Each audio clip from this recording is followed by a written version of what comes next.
Bom dia, colegas servidores, alunos e demais convidados.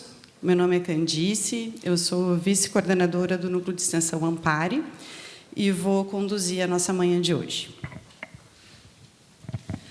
Na presença do nosso pró-reitor de Gestão de Pessoas, o Arthur Gustavo dos Santos Blois, e saudamos todas as autoridades que gentilmente responderam ao nosso convite para esse encontro.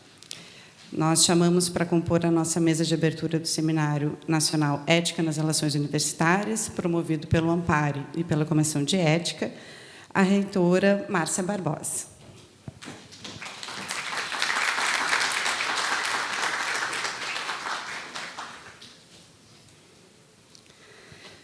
Chamamos também a pró-reitora de Extensão, Daniela Pavan.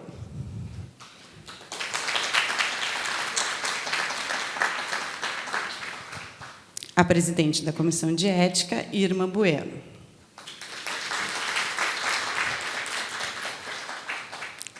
E a coordenadora do Núcleo de Extensão Ampare, Ana Carolina Brondani.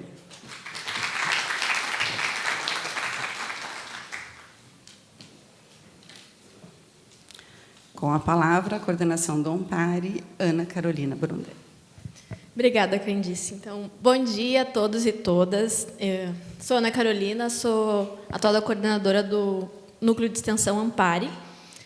Eu gostaria de começar cumprimentando as minhas colegas de mesa e agradecer a presença de cada uma de vocês nesse seminário. Em especial, a figura da Irma, eu gostaria de agradecer à Comissão de Ética pela parceria na construção desse evento, a reitora e a reitoria pelo apoio, e a ProRest e a UDEDS pela parceria de trabalho com o Ampare nesses anos. E também as colegas do Ampare, que trabalharam para construir o evento. Então, foi isso que nos possibilitou estar aqui hoje. Eu queria voltar um pouquinho no tempo e contar para vocês que, em 2023, o Ampare fez um outro seminário nacional, que ele foi chamado de Políticas contra o Assédio em Universidades Públicas do Brasil. Ele foi motivado a partir da aprovação da Resolução 275, aqui da URGS, que instituiu a nossa política contra o assédio. Eu considero que aquele foi um momento importante para a gente refletir sobre a institucionalização das políticas de combate ao assédio moral nas universidades e também para conhecer um pouco as experiências das outras universidades. Então, eu acho que de 2023 para cá, a gente pode dizer que a gente teve avanços consideráveis nessa institucionalização. Um exemplo, que acho que a gente pode dizer aqui da URGS, foi a formalização e o lançamento do Fórum CEAPAS, que é o Fórum de Serviços de Atendimento e Prevenção ao Assédio e outras violências nas relações de trabalho aqui da URGS.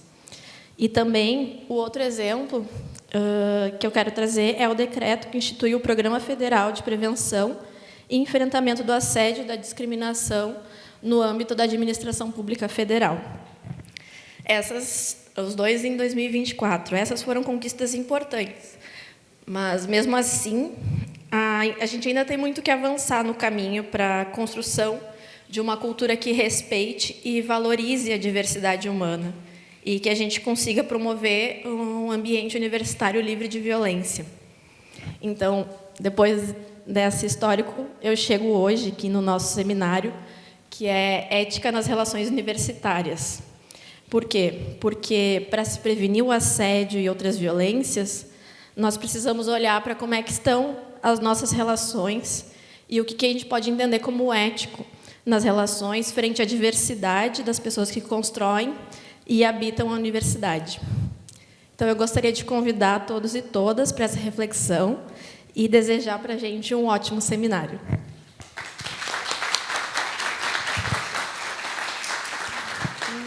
Deixa eu só pegar um outro microfone.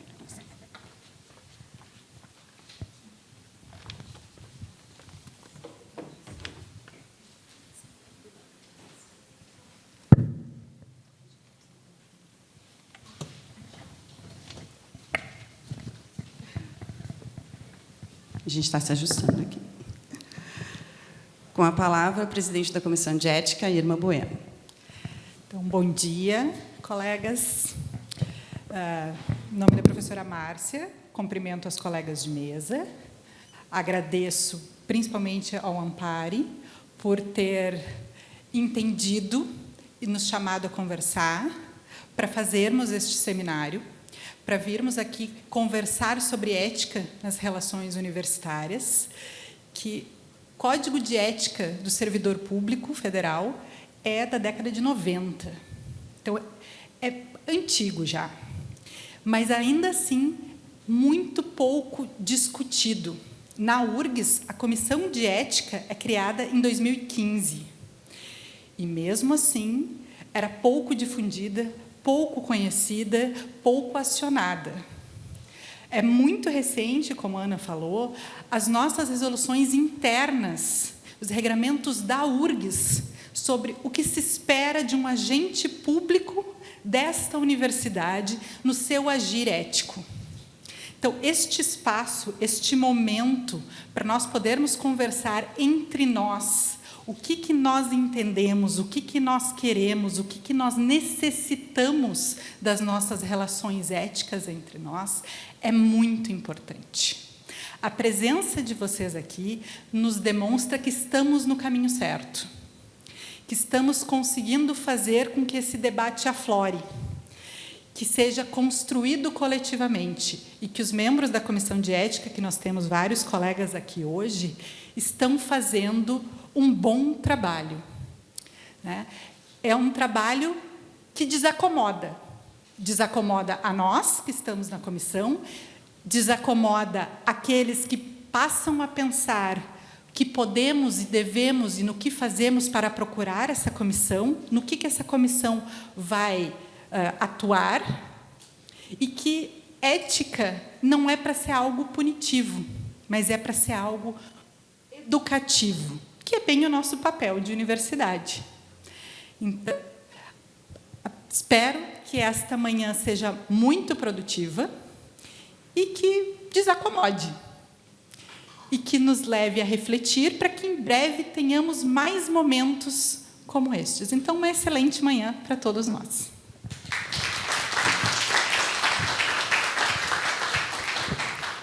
Com a palavra, a nossa pró-reitora de extensão, Daniela Pavani. Bom dia, pessoal. Quero cumprimentar aqui a mesa, nossa reitora Márcia Barbosa, coordenadora da Ampare, a Ana, presidente da Comissão de Ética, a Irma, e vou me dar, depois dessas palavras, tanto da Ana quanto da Irma, que colocam, né, o significado desse seminário tão bem, tão propriamente, eu vou me dar o desfrute de falar um pouco de uma certa caminhada que nos faz chegar aqui, e que mostra o quão importante é e o quão potente pode se tornar, potente do ponto de vista de impacto as nossas ações, quando elas são construídas a partir do nosso cotidiano com as pessoas que estão na universidade, né? Servidores técnicos, docentes, estudantes, os nossos servidores, trabalhadores terceirizados. Eu tenho uma atuação nas questões de gênero e na promoção das ciências para as meninas já há mais de uma década, e, nesse contexto, discutindo estes assuntos, né, transversais. Em 2019, nós realizamos, e a professora Márcia Barbosa, que está aqui ao meu lado, vou roubar talvez parte da fala dela, a primeira pesquisa em universidades brasileiras sobre a percepção do assédio moral e sexual na universidade, né? Isso também vinha de um processo de participação aqui da URGS, como única universidade participante do Comitê He4She, né, uma iniciativa da Assembleia Legislativa com participação no Programa Nacional e Internacional da ONU, né? Então, essas caminhadas foram se constituindo, chegamos a esse artigo, né, que nos traz... é importante, estamos numa universidade, temos que trabalhar com evidências, com números, nós sabemos dos assédios, sabemos das violências, sabemos quem sofre, né, prioritariamente, digamos assim, uma prioridade que ninguém fica feliz, né, esses processos de assédio e violência, mas a pesquisa colocou isso em números, né, mostrando que mais de 50% dos técnicos e técnicas sofriam assédio, depois dos estudantes, né, que o assédio tem cor, tem gênero, e isso, né, possibilitou também que nós passássemos a conhecer e interagir, criando um ambiente na universidade com colegas que já vinham trabalhando nesse tema, né? E a própria Comissão de Ética, a professora Jennifer, que está aqui conosco, que resultou numa grande força-tarefa, de uma formação a partir da nossa escola de desenvolvimento, né, que resultou, então, na resolução, né, e o Ampare, que já era uma iniciativa na Fabico, né, por proposição, inclusive, da professora Jennifer, se tornou, então, um projeto abrigado na Pró-Reitoria de Extensão e que passou a realizar com uma visibilidade maior. Eu acho que essa é a questão central, a gente dá visibilidade para poder realizar os debates, para poder abrir os espaços que as pessoas se sintam seguras e que percebam que vai ter resultado se colocarem, né, porque se coloca numa situação ainda maior de vulnerabilidade nesses processos, né, de assédios, violências, de denúncias, né? Então, colocar o Ampare, esse tema, junto com a Comissão de Ética, né, como algo central na nossa universidade, foi uma caminhada longa, mas foi uma caminhada a muitas mãos, e, por isso, né, tem possibilitado os avanços que nós temos visto, não só dos debates, né, mas também de uma reconfiguração por desacomodação na nossa universidade. Então, parabéns pela presença de todos e todas aqui, uma excelente manhã para todos nós, é mais um passo de muitos que nós temos que dar, mas eu tenho certeza que passos cada vez mais que têm resultado em mudanças nas nossas relações, embora ainda tenhamos muito que avançar. Muito obrigada pela presença e parabéns. Com a palavra, a nossa reitora Márcia Barbosa. Bom dia, gente. Bom dia, gente! Vai ser um dia de muito trabalho hoje. A Dani tem razão, ela roubou um pedaço da história, que é a história em que a gente olha os números para olhar uma dessas fotografias, que é a questão de assédio. Mas ela é uma questão mais antiga, porque eu sou mais jovem há mais tempo do que a Dani, na minha vida nesse assunto, porque eu sou uma mulher na física. Então, a maior parte da minha vida, eu sou a única mulher na sala. E ser a única mulher na sala é trazer esse desconforto, tá? Principalmente porque eu sou uma mulher que faço questão que notem que eu sou uma mulher, traz esse desconforto para o meio e traz essa discussão que não existia. No mundo acadêmico, a gente tinha essa fantasia de que, pela ciência, pelo conhecimento, pela literatura, pela arte, pelo que seja, dá para atropelar tudo que vem pelo caminho. Isso é uma fantasia. E aí vocês imaginam que aí chega aquela pessoa que foi massacrada como estudante, como técnico, ela chega nessa posição e eu tenho que dizer para ela, sinto muito, agora tu não pode mais aproveitar essa, vamos dizer assim, esse privilégio de poder atropelar todo mundo. E, a partir desses dados, dessa estatística, a gente consolidou ao longo do caminho, por exemplo, ter um código de ética e conduta dentro da Sociedade Brasileira de Física, uma coisa que aconteceu há menos de 5 anos atrás. A sociedade tinha um código de ética de tu não pode copiar artigo do amiguinho, tá? Mas ela não tinha dentro do seu código que, para não copiar o artigo do amiguinho, tu massacrava teu estudante de doutorado. Isso não tinha, isso não era parte do acordo, e agora é parte do acordo. Na Academia Brasileira de Ciências, isso foi uma luta bastante intensa, se criou a ideia, o código, de que se alguém for condenado por assédio moral e sexual, é expulso da academia. Então, os imortais agora viraram mortais, tá? Eles imortalizaram. Porque se trouxe essa ideia de que ética é mais do que só não copiar o artigo do amiguinho. Mas a gente precisa ir um passo adiante nessa conformação de relações entre as pessoas. Porque, ao mesmo tempo que eu tenho que ter uma relação boa com a pessoa imediata, eu tenho que ter um compromisso com a sociedade. Isso é mais complicado. É esse ensino desse compromisso ético com a sociedade que vai ser capaz de frear um monte de tecnologias que estão sendo desenvolvidas e que são tecnologias danosas às pessoas. Quando alguém reclama, nossa, a inteligência artificial está trazendo um mundo de maldades. Eu sempre digo, quem desenha essas inteligências artificiais, quem tem a capacidade tecnológica de fazer isso, não é um marciano, é uma pessoa que a gente formou dentro das nossas universidades e que não teve nenhum curso de ética, nenhum curso de como a gente tem que se comportar durante a sua formação. E é por isso que a gente está começando com esse curso agora de assédio, começa com os gestores, mas que pretende descer a toda a comunidade. Nós precisamos ensinar mais as pessoas que, quando elas pensam numa nova ideia, numa nova tecnologia, elas junto têm que pensar quem será afetado com isso? Quem é que vai ser prejudicado e prejudicada com isso? Mais do que sua ambição pessoal de ter mais um artigo, mais uma patente, mais uma publicação e ganhar o dinheiro. Que isso tem que estar muito embutido na cabeça. Porque, se a gente tiver isso, nós vamos criar vírus dentro desses instrumentos tecnológicos que estão aí desenhados para ir contra a humanidade. E nós temos uma lista de tecnologias que estão vindo pelo caminho, não é só a inteligência artificial, tem a computação quântica, a comunicação quântica, a biologia sintética, e aí vai, que precisam estar ancoradas num sentimento de ética muito forte. Isso não é fácil, porque o dinheiro é poderoso. O dinheiro nos inibe de fazer declarações, como nesse momento estou sofrendo como vice-presidente da International Science Council, que não quer se manifestar contra a crescente anticiência dos Estados Unidos, porque tem medo que os Estados Unidos tirem o dinheiro que coloca na International Science Council. E eu sempre digo, eu prefiro ser pobre e limpinha. Tá? E eu acho que é isso que a nossa universidade tem coragem. A gente vai ter que comprar o bom combate. O bom combate vai fazer a gente dizer, por exemplo, não dá para explorar petróleo na Amazônia.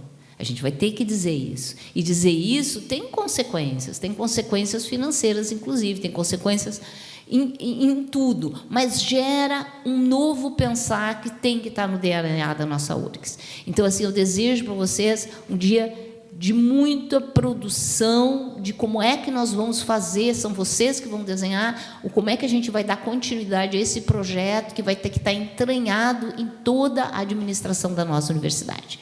Bom evento, gente.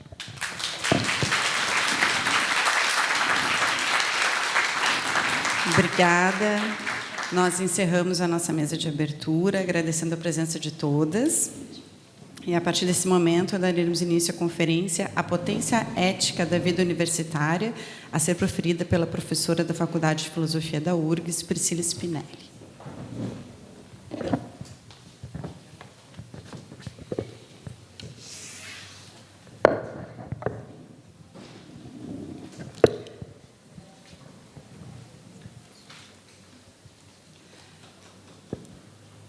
Eu acho que a presidente da Comissão de Ética, Irma Bueno, fará a mediação da mesa. Agora, tudo contigo, Irma. Então, tá. Novamente, bom dia. Eu tenho... Está falhando? Consegue me ouvir direitinho? Está tranquilo? Beleza. Então, eu tenho a felicidade de poder apresentar para quem não conhece a Priscila, que vai falar hoje para nós sobre a potência ética da vida universitária. A Priscila é professora da casa, lá do Instituto de Filosofia e Ciências Humanas, o IFCH. Ela é doutora em filosofia pela URGS, fez um período de estágio, doutorado sanduíche, na Universidade de Sorbonne, Paris 1. Ela é professora do Departamento de Filosofia, pesquisa e ensina na área de filosofia antiga e ética, principalmente sobre filosofia política e teleologia aristotélica. Em fevereiro de 2018, e isso é bem importante, né, porque configura quem a gente é, ela pariu o Tito, foi mãe em tempo integral até agosto daquele ano, porque isso é importante também para nós mulheres e para as nossas crianças. É coordenadora da comissão de graduação do curso de filosofia, é coordenadora substituta da comissão de extensão de filosofia, e isso já diz para nós que a Priscila atua como gestora, além de ser docente, então ela tem contato muito forte, envolvimento muito forte com os 3 segmentos da nossa universidade, além dos colegas terceirizados. Também a Priscila atua como docente no mestrado profissional em filosofia desde 2023. Foi coordenadora do projeto de extensão Janelas Filosóficas, Universidade Aberta à Sociedade, até 2022. Isso também já nos diz que a Priscila, além de estar dentro da nossa casa, olha para a nossa sociedade e atua com a nossa sociedade. Atuou também como coordenadora diária da filosofia no subprojeto Filosofia e Física, no programa de iniciação à docência, o PIBID, de 2022 a 2024. Tem interesse na filosofia da educação, que se pode depreender da obra de Bell Hooks, buscando compreender e colocar em prática uma pedagogia radical e engajada. Então, é uma pessoa que tem bastante a compartilhar conosco. Espero que possamos aproveitar muito a fala da Priscila. Então, vamos lá. Obrigada, Irma. Posso ficar em pé?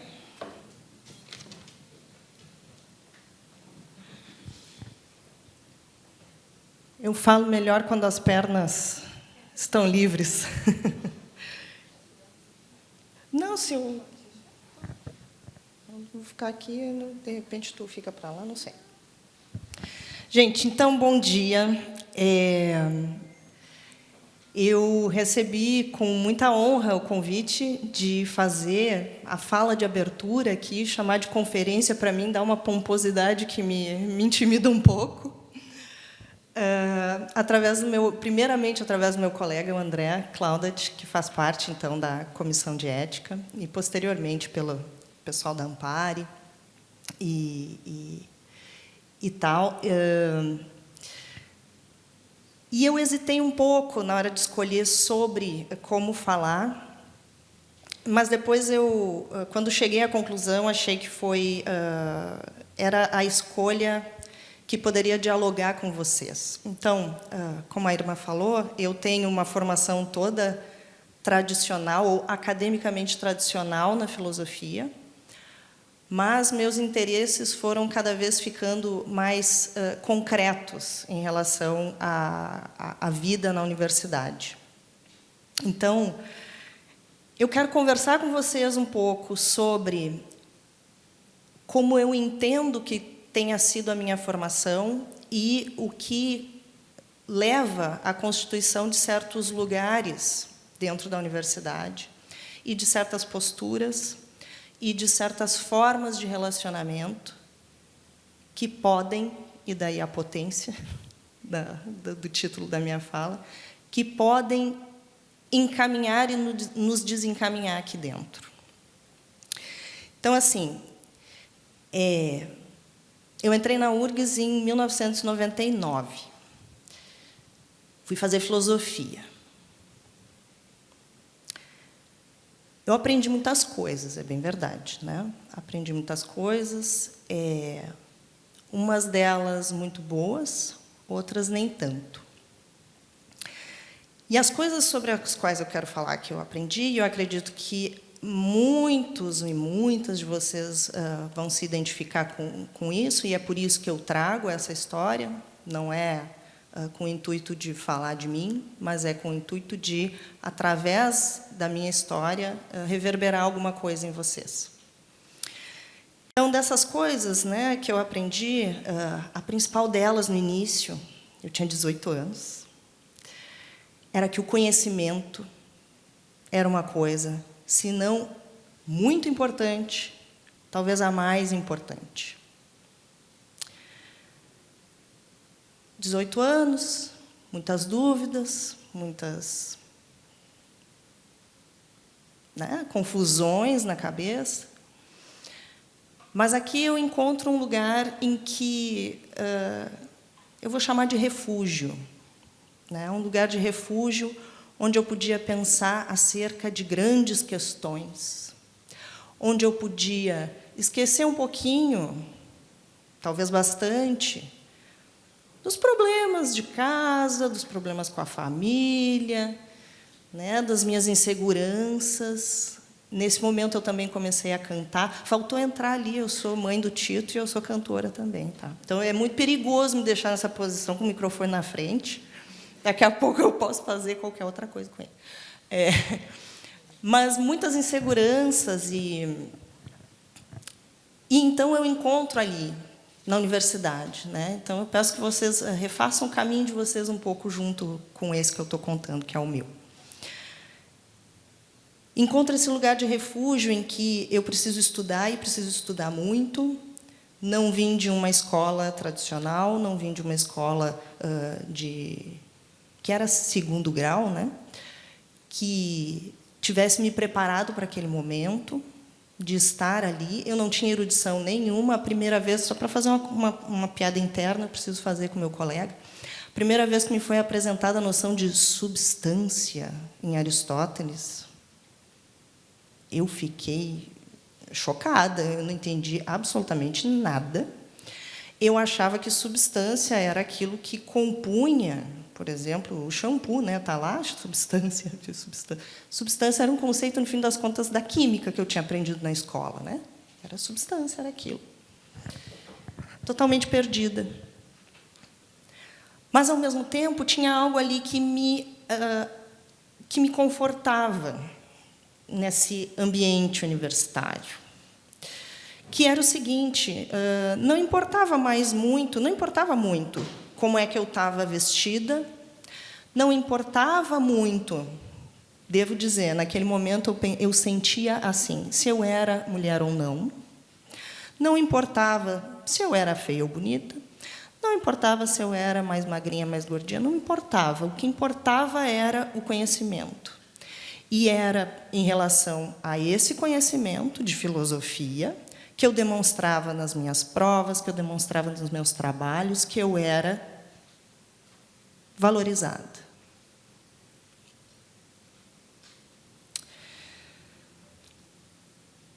Bem,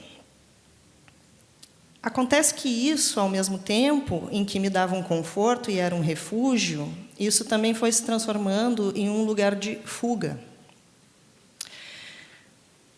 E se, ao mesmo tempo em que eu me sentia confortada pelos conhecimentos que eu estava adquirindo e que eram tão duros de serem adquiridos, era preciso estudar muito. Eu aprendi no primeiro semestre da faculdade que eu não sabia escrever. E eu só tirava 10 em português, na escola. Então, eu chego na universidade, tem esse baque, assim, e, ao mesmo tempo, é assim, desafio. Agora eu encontrei uma coisa à minha altura. Agora, vai. Agora eu encontrei uma coisa que realmente me desafia. Mas, então, tinha esse desafio, tinha esse refúgio, e, ao mesmo tempo, me fazia me afastar de certas coisas, me afastar da minha família, me afastar dos amigos que eu tinha na escola, porque nenhum deles entrou na universidade. E a universidade era tão magnífica, tão maravilhosa, as pessoas se importavam com o que realmente importa, que são as questões nobres e essenciais da humanidade. Então, eu vir para a universidade, sair lá de Morungava, não sei se vocês conhecem. Saí lá de Morungava, vinha para cá, eu estava subindo na vida. Estava subindo. Gente, encontrei o meu nicho. Então, aquele pessoal lá, que ficava lá, né, que não compartilhava desse espaço, e não compartilhava das ambições que eu tinha, esse pessoal tinha que ser deixado de lado mesmo. Meus pais, que sempre me apoiaram, eles foram talvez os únicos da minha família, aí a família estendida, né, tios e primos, que não disseram para mim: mas tu vai fazer filosofia, tu vai morrer de fome. Meus pais nunca questionaram isso. Nunca questionaram. Mas talvez a época, hoje já é muito diferente, porque, né, as pessoas mudam, a gente conversa, a gente fala as coisas. Mas, à época, eles também não entendiam muito bem o que eu estava vindo fazer aqui, né? E não entendiam ou talvez não quisessem entender que a minha vinda para cá, na verdade, estava me afastando deles. Porque a gente tem problemas com família, né? Quem não tem? Todo mundo tem, não é? Mas essa forma, então, essa é uma das coisas que eu quero chamar a atenção, né? Essa forma de lidar e de talvez performar uma superioridade na universidade pode nos afastar e muito das nossas relações, tá? Das nossas relações que são problemáticas, e fazer com que a gente não olhe mais para essas relações do ponto de vista de uma responsabilidade, um compromisso e algo com o que a gente precisa lidar, né? A gente precisa lidar. Então, digamos assim que lidar com pessoas passou a ser uma coisa não muito, né, agradável, desejável. Não era assim uma coisa que eu estivesse ali querendo fazer o que eu queria os livros. Eu queria amigos com quem eu pudesse crescer intelectualmente. Não queria mais saber da vizinha que vendia ovo. É maravilhoso o ovo, a vizinha que vendia ovo. Não queria mais saber dessas coisas. Não queria mais saber de quem não ocupava esse lugar.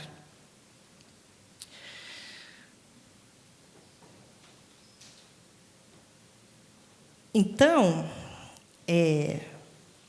acontece uma coisa na minha vida. Acontece uma coisa que, assim, a gente sempre tem momentos na nossa vida que são momentos que transformam, né? E eu acho que um momento de sensibilização que aconteceu comigo foi quando eu fui tia. Então, tem o Tito aí, que é o meu filho, mas antes do Tito tem a Luísa. Eu me emociono só de falar o nome dela, porque a minha irmã engravida. E isso traz uma perspectiva muito diferente de como agora eu vou me relacionar com ela, com os meus pais. Então, assim, em 2016, nasce a minha sobrinha, e é como se eu tivesse passado por um tsunami, assim, de parar depois da onda e olhar para trás e ver assim, o que é que eu deixei para trás. A partir do nascimento da minha sobrinha, é assim, os finais de semana são dela, são para ela, são com a minha família, a gente relembra coisas de infância, né? Não estou dizendo que foi assim, tudo às mil maravilhas, não, sempre tem os atritos, tem as coisas. Tem os conflitos. Tem os conflitos, mas parece que existia ali algo em torno do que era ela, gerenciar esses conflitos e não simplesmente jogar eles as favas e dizer, não, eu não tenho nada a ver com isso, eu vou me embora e dar as costas, né? Então, eu digo que esse momento em que a minha sobrinha aparece na minha vida é um momento de sensibilização para as relações humanas e para as relações na universidade, para mim. Em 2018, eu tenho o Tito, então, a vontade de ser... Eu acho que é importante falar isso também. A vontade de ser mãe não existia em mim até mais ou menos a minha sobrinha nascer. Não existia, não é que não existia, tipo, não pensava sobre isso. Não, eu era militante contra, entendeu? Tipo assim, essa coisa de ser mãe... Por quê? Porque essa coisa de ser mãe vai me colocar de volta para as relações pessoais. E eram delas que eu tinha fugido quando eu tinha ido para a filosofia. Né? Não dá tempo. Eu tenho que estudar 8, 10 horas por dia, não dá tempo de ser mãe nesse meio do caminho. Imagina, não tem como. Não tem como. Mas a gente tem as nossas verdades, às vezes, constituídas, e elas sempre se estabelecem com um tanto de conflito, porque, ao mesmo tempo, a gente via que tinha colegas que tinham filhos, a gente via que as crianças estavam lá e as pessoas continuavam atuando e fazendo o que tem que fazer. Né? Então, isso ficava ali aquela pulguinha. Né?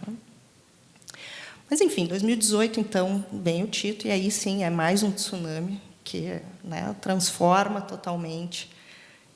Quem teve uma criança pequena, né, tem um filho, tem que cuidar de alguém, tem o cuidado. Isso é avassalador. Assim. A gente não pode, não tem mais como ser a mesma pessoa antes, que era antes. Né? E aí, gente, vamos chegar em mais um evento, eu vou chegar a mais 2 eventos. E aí eu quero muito que a gente converse. Tá?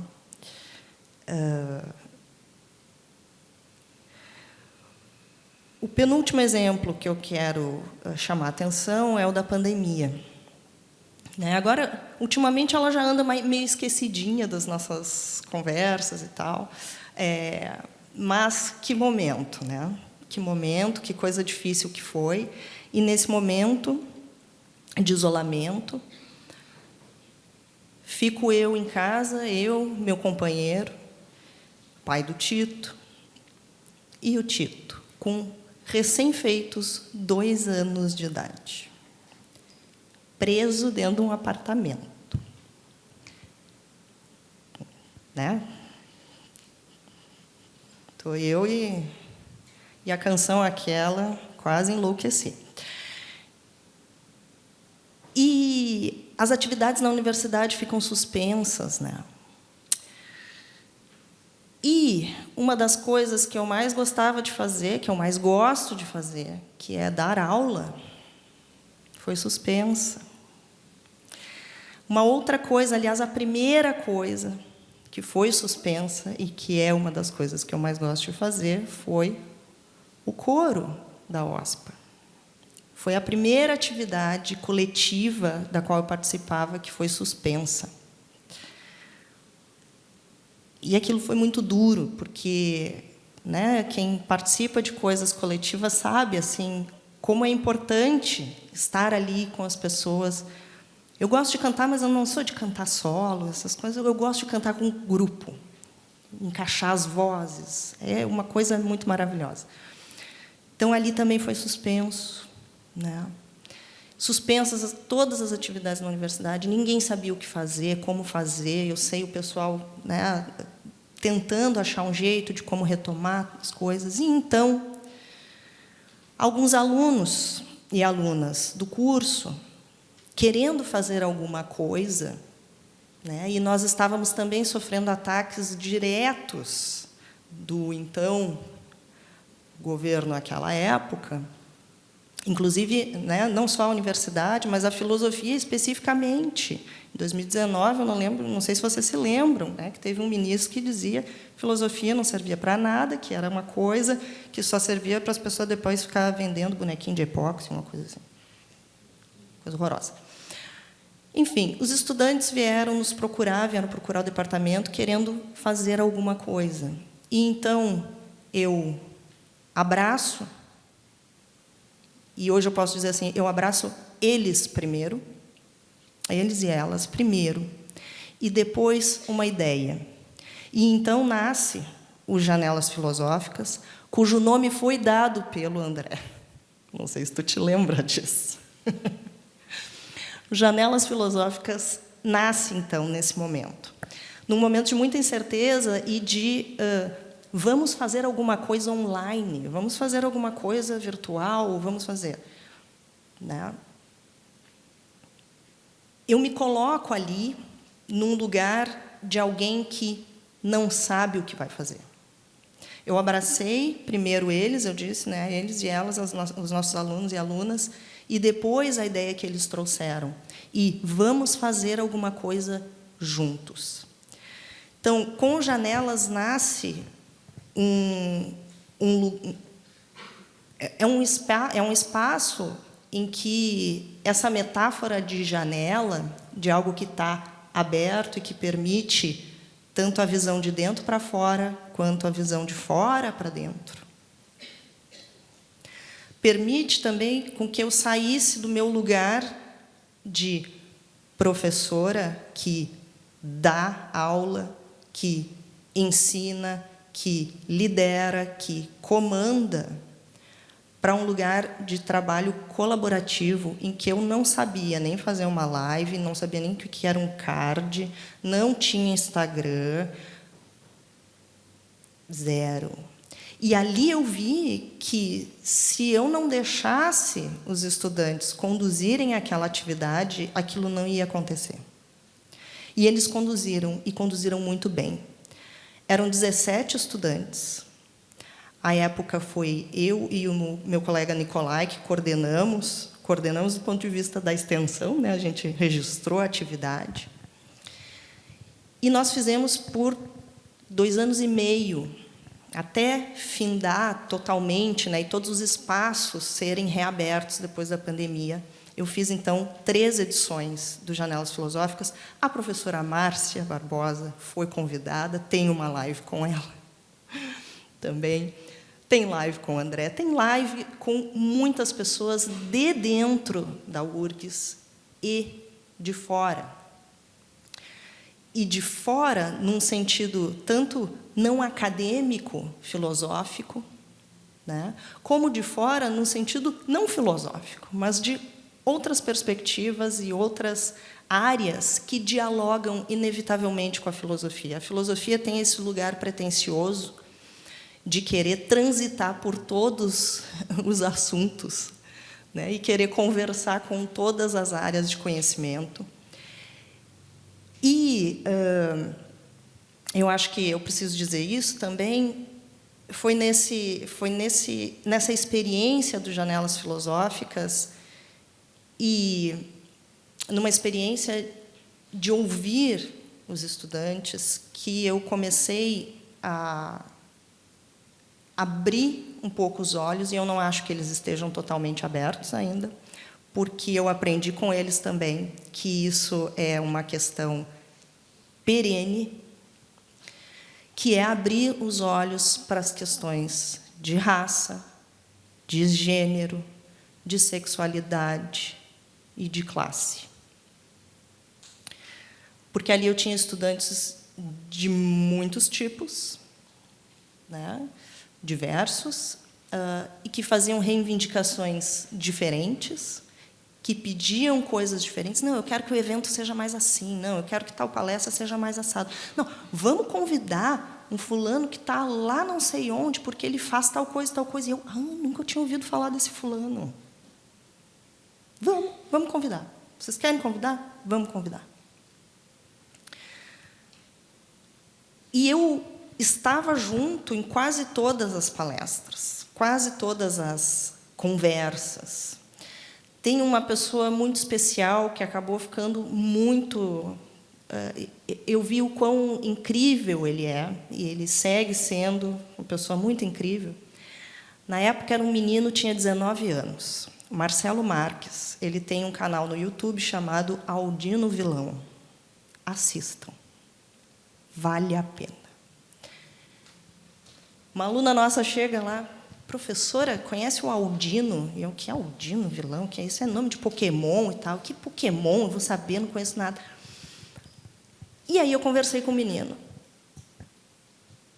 Gente, ele é uma pessoa incrível.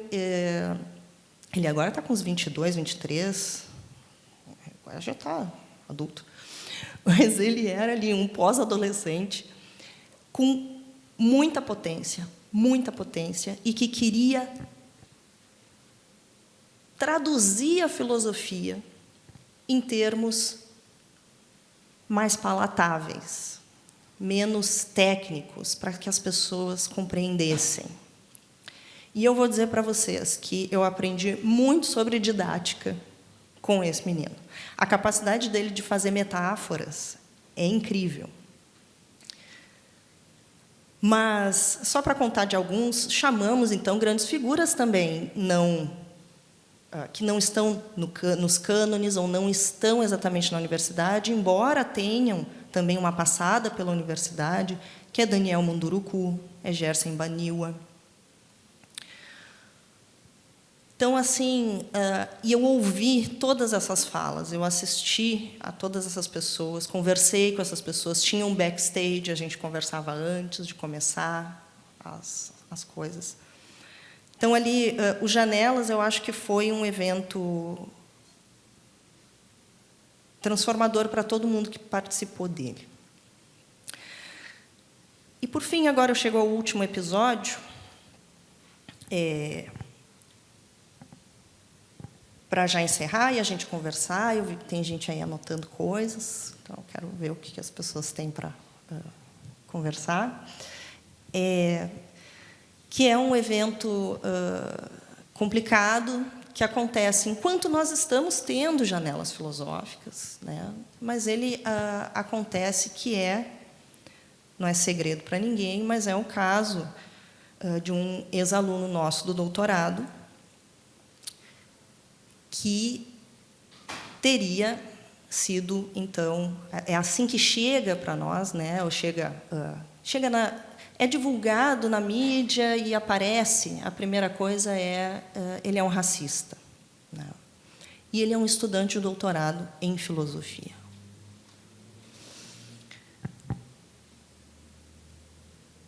É uma bomba que cai no nosso colo, né? E existe uma cobrança muito intensa. E eu disse no momento, e digo novamente, e muito acertada, das pessoas todas em volta, perguntando como é que esta pessoa chegou neste lugar. E eu fiz algumas reflexões naquele momento, compartilhei com o pessoal do Janelas, que a gente conversava muito, fazia muita reunião. As reuniões eram semanais, tá? Além das lives que a gente tinha reuniões semanais. Foi muito intenso. A gente conversou muito e eu disse assim, gente, eu acho que o caso Álvaro é um caso, vamos dizer assim, extremo, mas ele revela algumas coisas extremas, mas ele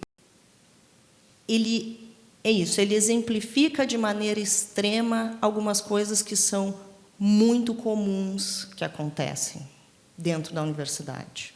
E aí eu digo não só em relação à filosofia, mas o Janelas me permitiu conversar com muitos professores de outros departamentos e de outras universidades também, né? Mas que isso acontece em muitos outros lugares.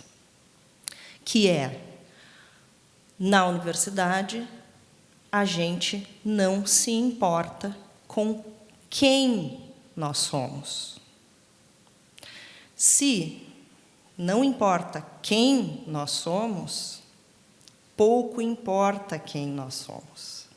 E aí, se nós somos pessoas que, inclusive, infringem direitos humanos, que são misóginas, que são neonazistas no extremo, isso é uma questão pessoal, ou é uma questão civil, mas não é uma questão da universidade. E eu acho esse pensamento, portanto, de separar totalmente aquilo que nós conhecemos, o conhecimento, aquilo que nós sabemos e aquilo que nós somos, é uma coisa muito perigosa. Eu acho isso muito perigoso. Porque dá margem a gente tirar o corpo fora e se desresponsabilizar por coisas que acontecem, sim, também em sala de aula. Porque qual foi o problema, né, nesse caso aí? Não foi só que o rapaz foi racista com alguém, que ele deu o azar de ter sido racista com alguém que era engajado politicamente também e que tinha uma certa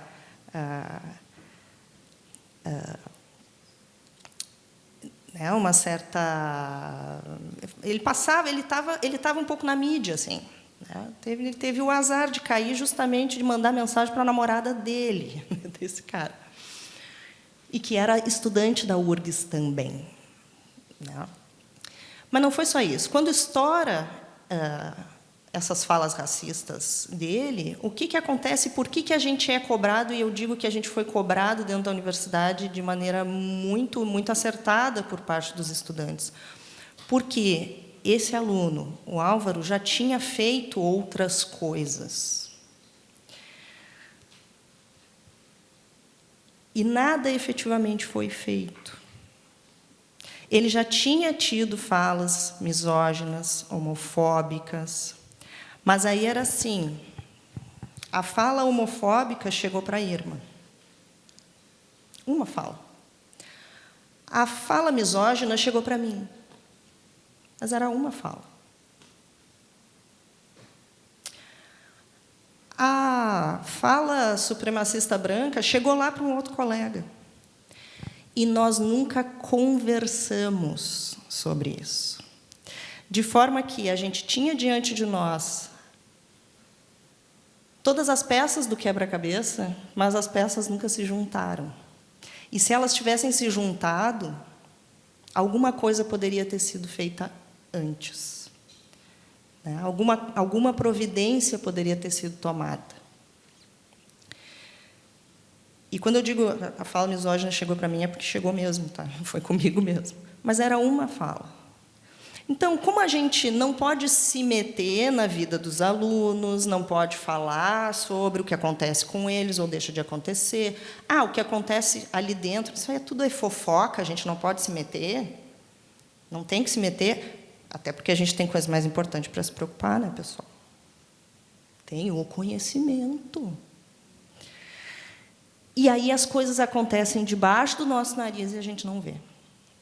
Então, eu acho que não se trata de ficar, né, perseguindo o aluno, de ficar stalkeando a rede social, e é isso também, a gente não tem tempo para isso, ninguém tem tempo para isso, né? Não é isso.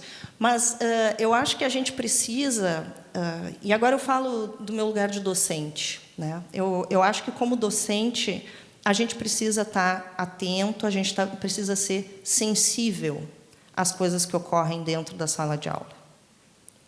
A gente é o primeiro, ou talvez, eu acho que a gente é o primeiro acesso que um aluno e uma aluna têm na universidade. Antes de, é um contato, é um convívio, é algo cotidiano. É 2 vezes por semana, é no mínimo 1 vez por semana. E aí o sujeito fez tal e tal e tal disciplina, acabou que eu fui professora dele 3 disciplinas seguidas. O contato que esse aluno tem comigo é muito diferente. E a gente precisa ter um ouvido, né? A gente precisa poder capturar essas coisas que acontecem, de desconfortos que são mais do que desconfortos, são desrespeitos que acontecem dentro da sala de aula, né? E olhar para nós e ver se a gente não está ajudando, portanto, a que essas violências aconteçam e se propaguem, né? Não porque a gente incentiva, não porque a gente endossa, não é nada disso, mas justamente porque a gente se retira, porque a gente não está lá para ver, para ouvir, para acolher, né? E para encaminhar, quando for o caso. Quando for o caso, encaminhar para outros setores que possam, de repente, intervir, né? Então, gente, é isso.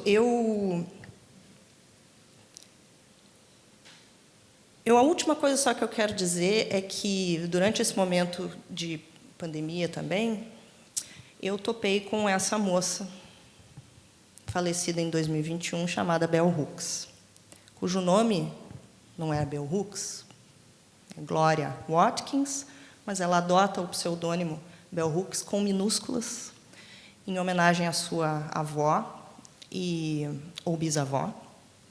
Agora perdi a genealogia aqui. Mas ela adota em minúsculas para que seja uma voz, para que seja vista como alguém que está ali para veicular ideias e não para personalizar ou individualizar. Embora a narrativa dela seja sempre muito confessional em primeira pessoa, mas é uma narrativa confessional em primeira pessoa que mostra a sua universalidade, talvez precisamente por isso. Quem nunca leu, eu convido a ler e aprender a transgredir com Bell Hooks, tá? Ensinando a transgredir a educação como prática da liberdade.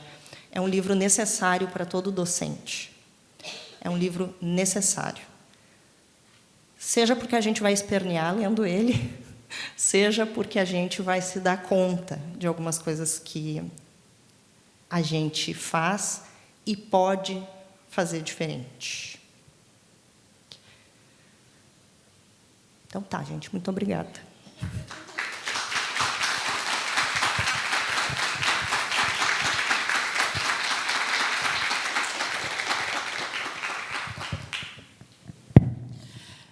Priscila, obrigada pela tua fala. Algumas coisas que tu colocaste, eu anotei, e eu já passo a palavra para os nossos participantes poderem fazer perguntas, colocações. Uma das primeiras coisas que eu anotei foi a universidade como refúgio do mundo real, que nós nos colocamos muito fora de tudo. E isso também nos permite não agir com a ética que é esperada do restante da sociedade, porque a gente cria a nossa própria, e esta nossa própria ética diz que é extremamente aceitável o agir da maneira mais ignorante, no sentido de eu não quero ver, e algumas vezes cruel, para atingir o objetivo maior da universidade, que é apenas o conhecimento, como se esse conhecimento não fosse utilizado para ninguém, não servisse para nada, que ele fosse apenas o conhecimento, isolado de tudo e de todos, né? O que permite depois situações, como a que tu relataste por último, de que nós ignoramos tudo o que nos é dito, tudo o que chega a nós, porque isto seria uma preocupação ética para a sociedade, não para nós na universidade, porque ele está produzindo um conhecimento. Então, enquanto comissão de ética, e o que chega para nós enquanto comissão de ética, isso toca muito, porque o que vemos é isso. As pessoas, quando vamos conversar com elas, não se dão muitas vezes conta de que fazem parte da sociedade, e o que é cobrado de relações humanas, relações éticas, o que é aceitável e o que não é aceitável, também se aplicam aqui. Tá? Então, te agradecer por isso, por trazer essa inquietação e passar para o nosso público poder se colocar.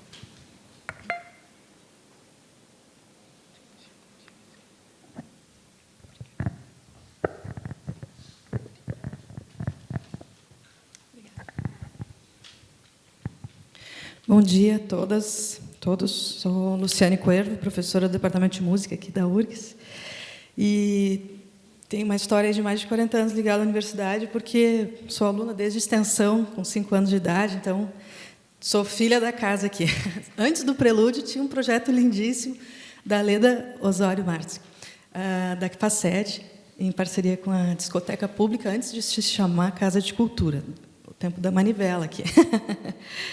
Então, vocês devem imaginar que, com uma trajetória de 18 anos como docente, onde fui estudante, e como fui docente substituta e efetiva, e estudante participante do centro acadêmico, e sempre numa grande luta por justiça social dentro da universidade, é muito impressionante ver, esses anos somados, muitas formas diferentes de assédio, testemunhados, lutados e sofridos, tanto como estudante, como substituta, como docente, e defendendo estudantes de muitas situações também que a gente observa.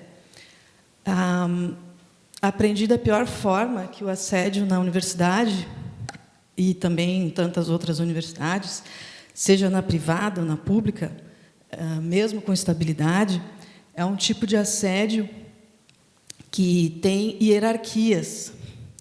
Então, não é somente o assédio de hierarquicamente superiores de docentes contra estudantes, tem docente contra docente, e tem um assédio institucional, que politiza ferramentas, né, e usa de modo tokenista. O que é o tokenismo, né? Tokenismo é aquelas frases que a gente escuta horrorosas, assim, não, eu não sou homofóbico, tenho até amigo gay, eu não sou racista, né? Eu até contrato pessoas negras para trabalhar comigo. O tokenismo, no nível pessoal, simplório que eu estou falando, mas ele acontece institucionalmente. Então, se existe lá, por exemplo, uma mulher acusando, difamando alguém contra o machismo, a gente parte do princípio que é uma dor real, que é uma dor legítima, e é preciso investigar. Mas, quando a gente é contaminado com tokenismo, a gente já parte com o julgamento, o cancelamento e a punição. Então, a gente vê situações hoje que aspectos radicais de pautas, inclusive a pauta identitária radical, trazem para o ambiente acadêmico muitos dilemas. Então, eu queria articular, e primeiro agradecer a tua partilha, como discípula bell-hookiana, tu trazes as tuas alegrias e as tuas dores, né? A Bell Hooks fala muito isso, que a gente quer partilhar isso e que a gente precisa se expor, né? Então, isso tem um preço, né? A gente expor e fazer essas articulações. Aliás, Bell Hooks usa esse nome por causa da avó indígena, que é outra causa silenciada muitas vezes, né? Esquecida, indígena. Bell Hooks, uma mulher negra que viu no ambiente segregado dos Estados Unidos muito mais resistência e gana de justiça social do que quando ela foi, né, teve a chance de ir para uma escola mista, onde ela teve que se uniformizar, ela tinha que encontrar um comportamento embranquecido, silenciado, para se sentir bem.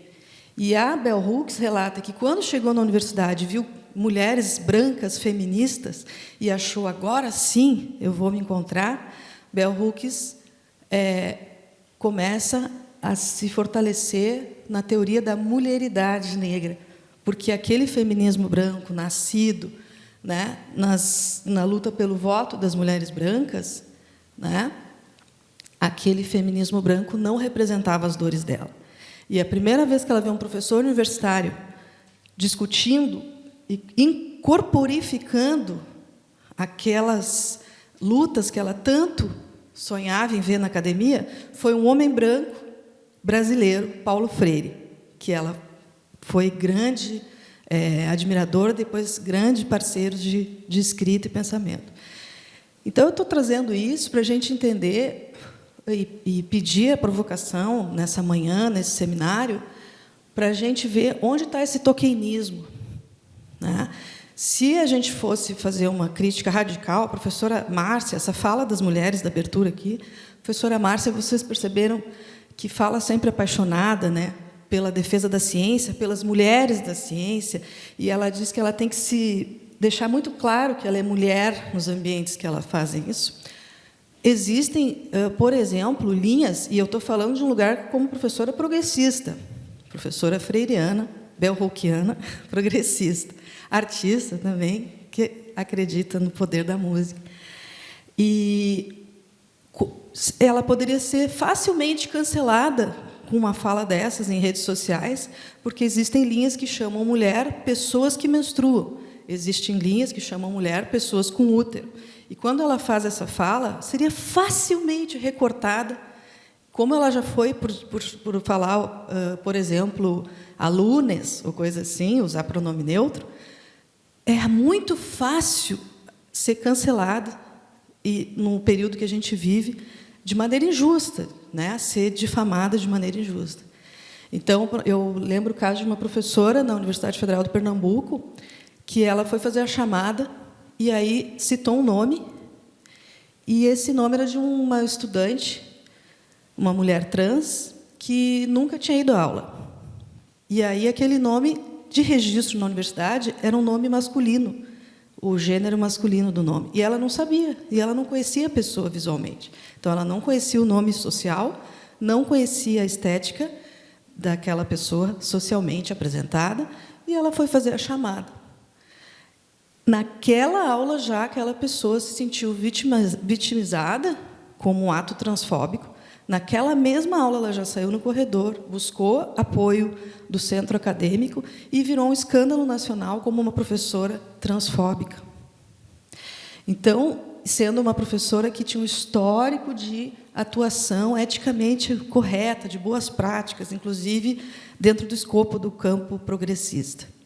Então, queria fazer essa fala para a gente partir dessa sensibilização, desse cuidado, né, que existem, sim, muitos pontos de vista, muitas perspectivas. É muito difícil, a gente tem que ler muita coisa o tempo todo, se atualizar. Né? Então, assim como eu vou ler o relatório da ANTRA, eu vou ler o relatório da Mátria, e assim a gente vai discutindo muitos documentos, muitas leis. Né? A própria Lei 11.645, que teve que integrar os indígenas na discussão da diversidade, porque a lei anterior não integrava.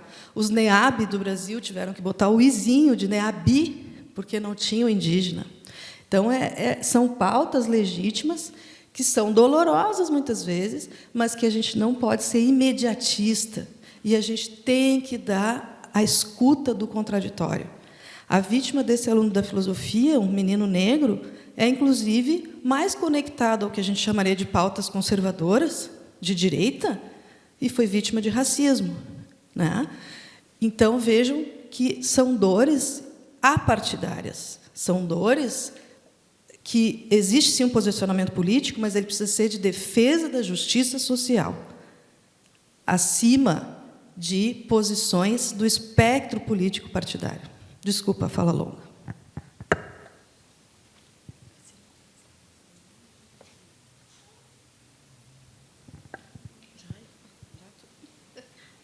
Vou levantar aqui para ver e ser vista. Então, trazendo também mais uns... Que bom te ver, Priscila, novamente. Trazendo mais alguns elementos, né? Eu acho que tu colocas agora também muito importante essa perspectiva, né, de como se dão essas relações, né, e esse momento em que nós vivemos, em que nós vamos também partindo e particionando, né, os problemas, as violências, né, os enfrentamentos, e temos, me parece, eu acho que essa é uma questão muito importante, da gente conseguir não perder também a visão do todo. E, nesse aspecto, se tu trazes, por exemplo, né, essa questão das dores que são apartidárias, eu acho que a gente não pode deixar de entender também que o contexto traz questões ideológicas e que, muitas vezes, no debate, nós deixamos de lado, né, como algo que é inerente ou que nós não fazemos a reflexão sobre. Né? Essa questão sobre a universidade estar à parte, né, e permitir que não precisa se preocupar com a formação ética, com a formação cidadã, por mais que a gente diga que tem, né, quando nós temos um currículo, né, que é transversal na universidade, que não leva em conta esses aspectos, significa que nós não nos preocupamos. Eu penso que ela vem da gênese da formação da universidade, mas, mais do que isso, do conhecimento, né, que ainda está completamente associado no espaço escolar de formação, e que vão trazer, né, não só os estudantes, mas também, né, os técnicos e os docentes para essa universidade, numa visão de que a ciência e o conhecimento, ela está acima das pessoas, ela é neutra, ela não traz em si, né, quem produziu essa ciência, a serviço de quem produziu esse conhecimento e com que perspectivas ideológicas produziu esse conhecimento. Inclusive, que normalmente nós caímos facilmente nesses cancelamentos, né, no olhar de que só existe uma ideologia, a certa, a que é o status quo, e qualquer pessoa, né, que diga não enxergo o mundo desta maneira, eu penso que tem outras maneiras, que tem outra leitura, né, aí esta pessoa tem um viés ideológico, quando, na verdade, todos temos, né? E a estruturação, inclusive do ponto de vista legal, de legislação da própria universidade, ela está pautada numa visão de mundo, né? De uma epistemologia deste conhecimento que é aqui produzido e repassado, né? Então, eu acho que é preciso também trazer esses elementos para que a gente não caia num caminho muito fácil de que as violências e os assédios são problemas individuais e que somente tratando individualmente ou educando individualmente nós iremos superar, né? Existe eu entendo, né, que existe uma parte disso que é insuperável, porque está associado com uma forma que nós nos relacionamos, pautados, né, num olhar ideológico de sociedade, de mundo e de relações pessoais que são atravessadas por relações sociais, relações econômicas. Então, não é botar numa discussão que é inatingível, porque nós não vamos mudar isto, né,